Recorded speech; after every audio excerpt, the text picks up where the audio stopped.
Thank you, and let's begin with our question and answer session.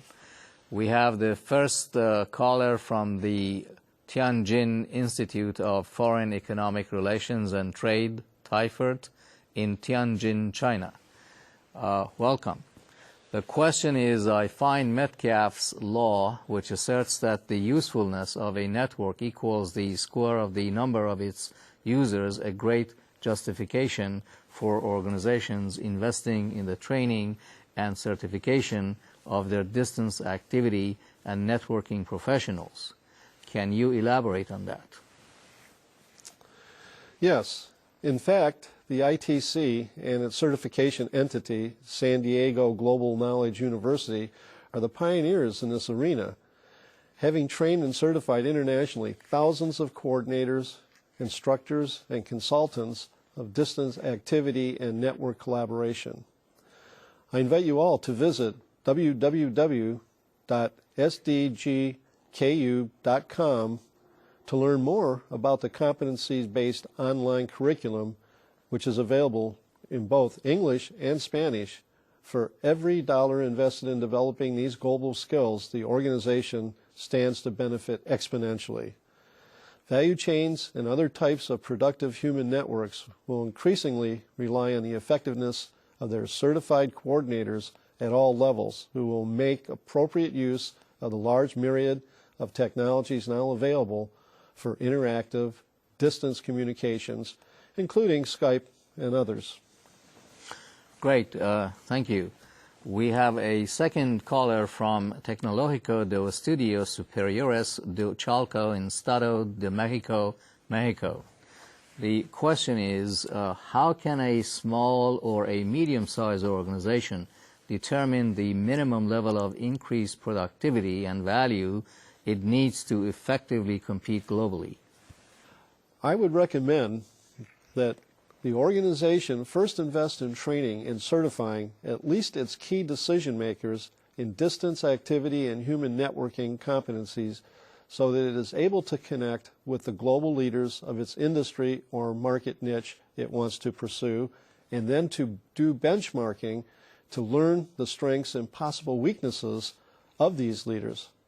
From there, do a self-assessment of what E, T, and K indicators it needs to develop for its own strengths, then create a plan of action to become global and implement it. We have another caller from Universidad Autónoma de México, Facultad de Estudios Superiores de Cuautitlán, FESC, Estado de México, Mexico.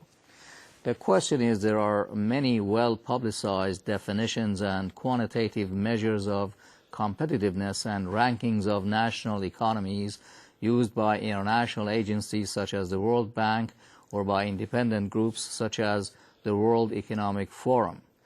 But there are hardly any that are applicable to measure competitiveness at the organizational or corporate level outside of the Fortune, Forbes, and Baldrige lists of best companies.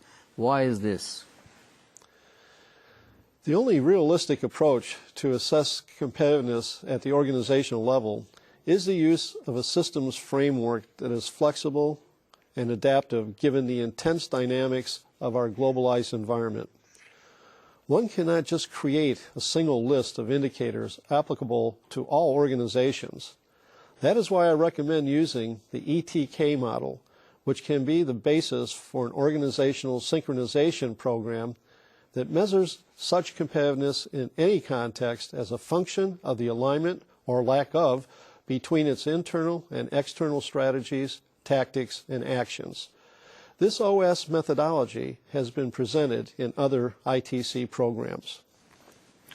Thank you for your response. Now we have a caller from Instituto Tecnologico Superior de la Sierra Norte de Puebla, ITSSNP, Puebla, Mexico.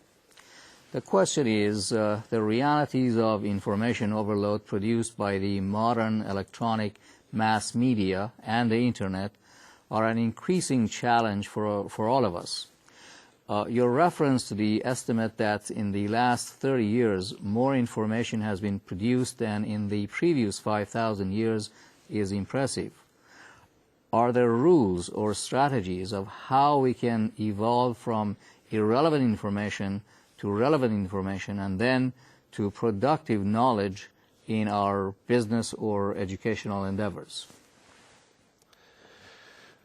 The key is networking and participation in value chains that collectively do the filtering work and the processing of information needed to generate knowledge that can be shared and utilized productively by all the participants and their clients. All right, very good. Thank you. Our next caller is from the University of New Mexico, UNM, in Albuquerque, New Mexico, USA. The question is, your proposed secret formula for growth starts with individual preparation and continuing education. Can you elaborate on that? My premise is we all need to compete now with a global focus. So this means we require additional professional preparation and continuing education to better understand the main dynamics of our global environment and system. This is the specialty of San Diego Global Knowledge University. So I again invite you to visit its website, www.sdgku.com. Very good. Thank you.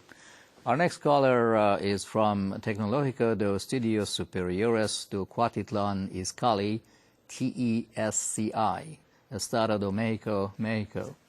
The question is, governments and traditional educational institutions are among the most rigid and inflexible organizational structures we have around the world. The power of networking technologies has recently facilitated social and political movements and causes in various countries. What is your view on this? Well, I have already mentioned that it is expected that the number of internet hits or accesses globally will double over the next 5 years to over 4 billion, which is 2/3 of the world's population. Satellite, microwave, and cable communications are truly creating a highly interconnected global village where everyone will be more accountable in what they do, socially and politically, including national governments. This trend will certainly continue all around the world. Our next caller is from Enterprise Resources Systems Co. Limited, ERS, Tianjin, China. The question is, how can we change the traditional mindset of organizations, particularly in developing countries that only see competitors and not allies or partners, protecting their knowledge until it becomes obsolete, rather than enriching it with that of others and sharing it? This is a problem which reflects the E dimension in the ETK model. Such particular mindset actually can be found not only in developing nations, but also in many organizations of developed economies. It has historical and cultural roots in many cases. But the best antidote is developing and implementing the concept of collaborative networking, or Kaizen, which is synergistic growth through integration with others rather than isolation or individualized development. We cannot succeed anymore as individual organizations or nations. The diversity of the world is its strength, and we can always find a counterpart somewhere that will complement what we have and that at the same time will benefit from collaborating with us. Let's all open ourselves to such possibility. It is the only way to succeed now and in the future.